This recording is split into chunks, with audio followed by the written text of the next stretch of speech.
ยาน้ำเด้อพี่น้องคนกองเขาบ้านโทนโดมาทำบุญน้ำ ฮัลโหลฮัลโหลวันนี้กับบรรดาพ่อแม่พี่น้ององค์ต้นงานโมงเนาะจะได้มาทำการบัดไก่บัดใจบัดข้าวว่ากลับมาแล้วอันนี้หลังจากที่พี่น้ององค์ต้นงานโมงบ้านคนหัวคนเดิมคนเมากับได้ทยอยทำมาสู่สลาของแจกเนาะตัวมานานในการพอสมควรพอดีการถึงเวลาเด้อญาติพี่น้องเด้อถึงเวลาจะได้เข้าพิธีไหว้พระ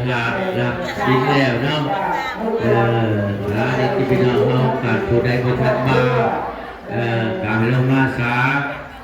เวลานี้การซอยแล้วเนาะซอยแล้วเนาะพี่น้องเนาะการครูบาอาจารย์จะได้มาแต่ละบ้านแต่ละบ้านทุกองค์แล้วเนาะแต่พวกเราจะเชียร์บ้างไม่ได้เป็นงานสำเร็จในงานบุญตรงเขาพี่น้องเนาะ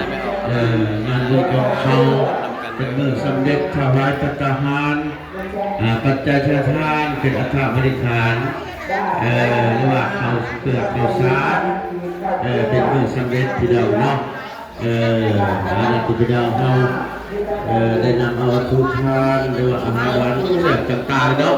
และสิ่งใดอย่างพี่น้องลงมาเพื่อที่ได้ถวายให้พระผู้ทรงพระผู้ทรงในงานบุญเขา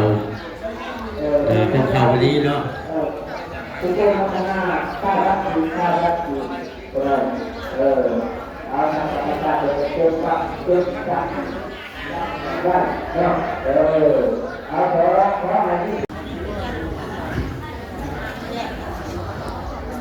วันนี้กับตั้งใจเรื่องไปเรื่อยมันขาดผู้ชายเอาไปทบเทียนอาบชิ้นอาบโลกพี่น้องบานยาน้ำมาเด้อบ้านนี้บาทสุดท้าย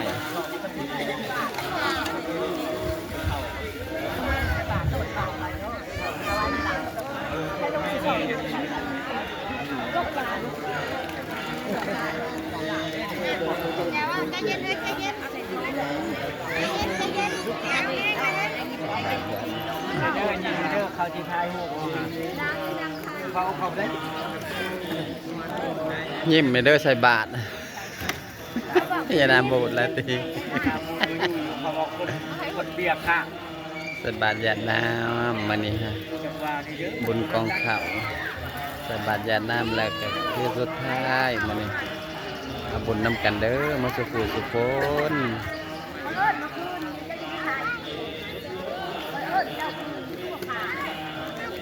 เวลาปีก็ทำเป็นบุญกองเขา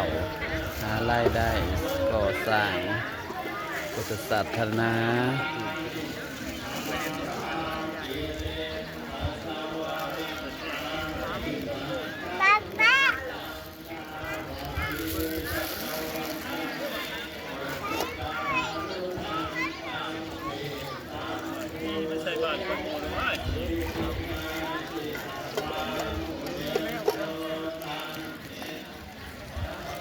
สบายแล้วก็พายังไม่ได้สบาย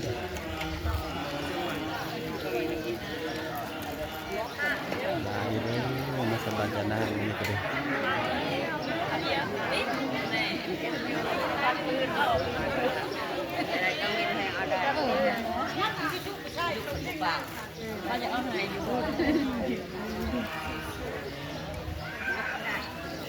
แกโม่จังหวะก็หลุด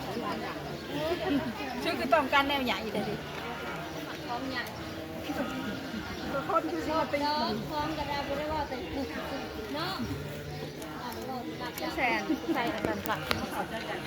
ทำเศรษฐีภูเขาเอาใส่เราในสังยังมีนางนอนาผู้ฉลาดเมืองคน คือว่าสาวหน้ามนต์ขิวกองขี้กุ้งคองนางแมนเป็นนาลูกแขนลงมาปอนมาอยู่บ่อนพระราณสีเป็นนาลีพุทธพาดอยู่ปราสาทสามหลังไผได้พังสุ่มซื่นดีมือล้นคนทั้งหลายปันยันงายผิวฟองผิวกำพองงอนงอนตาอ่อนซ้อนน้อยดาผิวกาเครือไพทูลคนมีมุนมาสู่มีนามว่าโคศกข้างข้อจบผิวกองแขนขาคองปั้นมาที่สาวทิศทีหยาดย่อยกิดก่อยคอยอยู่ในใจไผสิไปนำเอาเข้าป่าบ่อเจ้าโอท่าตั้งไปหาก็บ่พอจังใดให้นาน้อยนอนาลีไปขอพรจากพระฤาษีอยู่ได้ทำลูกไปกำในขาจังใดมาเม็ดกาจังใดมาเมฆเขาจังได้ว่าต่อกันมาเป็นปัญญาเป็นปัญญาลำเลิศคนจังเกิดมาหลายคนบ่ตายเพราะมีเขาเยงเป็นพระพุทธเจ้ากุพออุ่นสู้สบายบาดจังสลาดคนเฮาว่ามาเย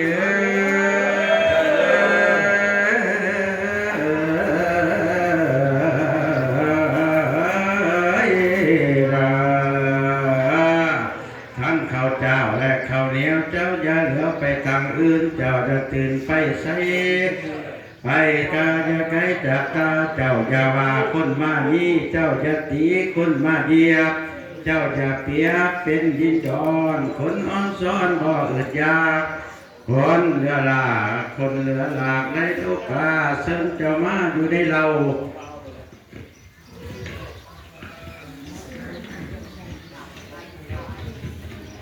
กินข้าวโภชนังแม่นนี่พ้นพละก็บ่แล้วแม่นนี่แก้วก็บ่เอาคนมาเศร้าซ่อมซออ่อนซ้อนนอโภชนังกินไอ้ยังก็บ่ทอจอบ่ทอเขาใหญ่เป็นสาวและเป็นบ่าวเขาออกกาวกันมาเขาดูหน้าเอาใจเราเขาเอาเจ้ามานอนเฮือนเป็นปีเดือนเดียวโลเอาเขาผูกหอดเขาปลานเป็นข้าวสารอยู่ในตาเอามาดึงหัวได้สองหอมหุ่นเฮาเขาจังเอาเจ้าเลี้ยงพระเทราจังเอามาทำบุญตักบาตรบริขาดพระตาคาตามีปัญญาพรได้กินข้าวคุณของเจ้าเรือแผ่นสุธาเหลือทาราสมุทรแม่น้ำคนทุกกรรมกินแข็งแห้งคนมีแห้งกินเขาตอนบ่อเขาเหลือนอกบ่อแม่งคนเฮาเขาก็เอาหมูหมาเป็ดไก่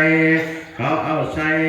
ห้ำแกบห้อยดินสัตว์แก่จะสัตว์เต็บกินจำนี้ตามเกิดแสนประเสริฐกว่าสิ่งทั้งปวงย่ำเป็นห่วงเขาเก็บเกี่ยวเขาเกี่ยวย่ำเหี่ยวยามเขาเหี่ยวเป็นเพื่องใบมันเหลืองมาเอามา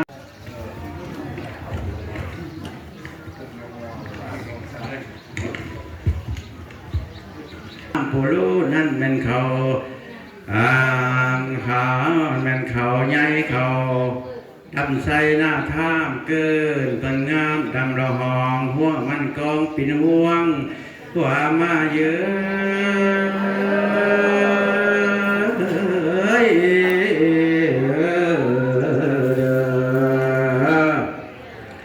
พันข่าวจากพันเจ้านอนอยู่ทงน้ำหูนอนน้ำปูและจีรอเสิร์นน้อยนอมาอยู่สางเสิร์นคำนั่งมาอยู่เราอย่าเจ้าอย่าเศร้าเสียสีป้าเยอะคนเด้อคนเจ้าตกควันเจ้าตกอยู่น้ำในตุ่มคันเจ้าซุ่มอยู่ให้เขาเม็ดใหญ่เขาป้าคิงอย่าไปสิงน้ำมูอย่าไปอยู่น้ำปูน้ำปลาอย่าไปน้ำหน้าเด็ดหอนให้เจ้าย้อนโง่มาวีดปากป้าให้เจ้ามาไว้คลองว่ามาเยอะจะอยู่มาอยู่ห้องให้ทำให้เจ้าตั้งมาอยู่ มาหัวหมูน้ำกันว่ามายืน